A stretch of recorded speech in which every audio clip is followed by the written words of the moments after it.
Now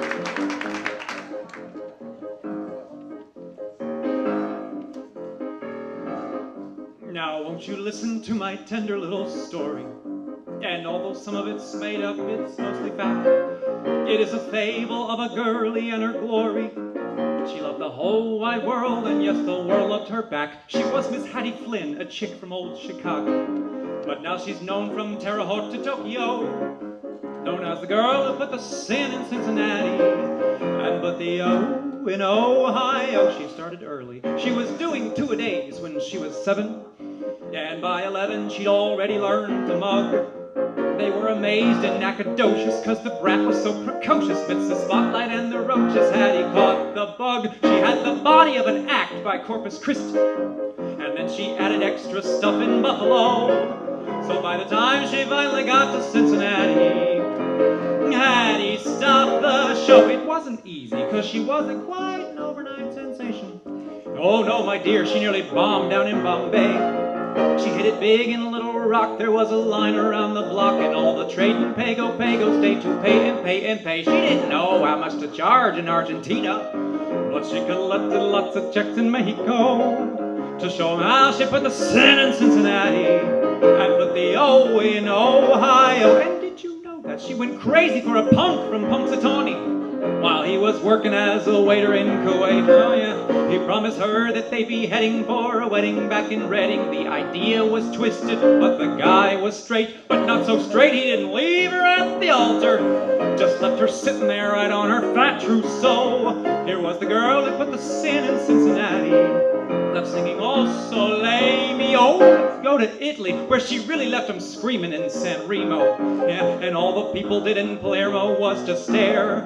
But folks, you heard 'em holla at head opening in La Scala. They threw lira, they threw dollar, they threw out the act that followed her. Just picture several thousand wild Italians, right from the orchestra clear back to the back row, all yelling, "Ecco per ragazza da Cinncinnati, bravissima Ohio." Some nights were different. She was terminally bored in Bora Bora, but not so bored as she'd been bored in Borneo. And I hear tell in Tel Aviv she did the horror. But when the men got up and danced, she said, "This ain't my kind of show." And somewhat later on, she'd made it to a Seder. But how they ever will recover, I don't know. 'Cause when they asked this Irish hooker to get up to lead the brooker, she said, "Holy Toledo, no, no!" Now she had tried so hard to make an honest living, but there was nothing honest that the girl could do. She lost a bundle in her bar in Barcelona. She couldn't make $2 in Timbuktu. She was a failure as a locksmith in Key Largo. And when she even tried to sing in Singapore, they said, "We caught your little act in Cincinnati, and Hattie, Singapore once more." And though she didn't have a passable soprano, oh no, she never sang Aida, that's a myth. But one night, having a nightcap in Capistrano, all the patrons were amazed at how the gal could hit a fifth. But that was nothing like she tied one on in Taiwan, or how she banged them back and bang her on the sly.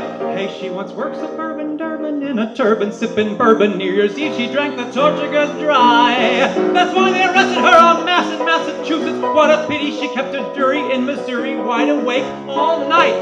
Threw her in the can in Kansas City. Hey, they call it assault charge in Salt Lake. They try to put her in the pen in Pennsylvania.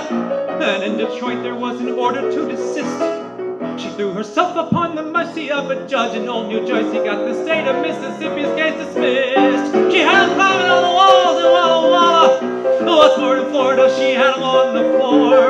While back in Lansing they were dancing, and in Wheeling they were squealing. And in Canada they demanded a Manitoba, Helda down in Cuba she was super. Up in Waco, Took the Keiko. Indianapolis, She was fabulous. in Malaysia, They went crazy. Nanking, Fantastic. Peking, Same ting. Chongqing. Sensational. What about Queens?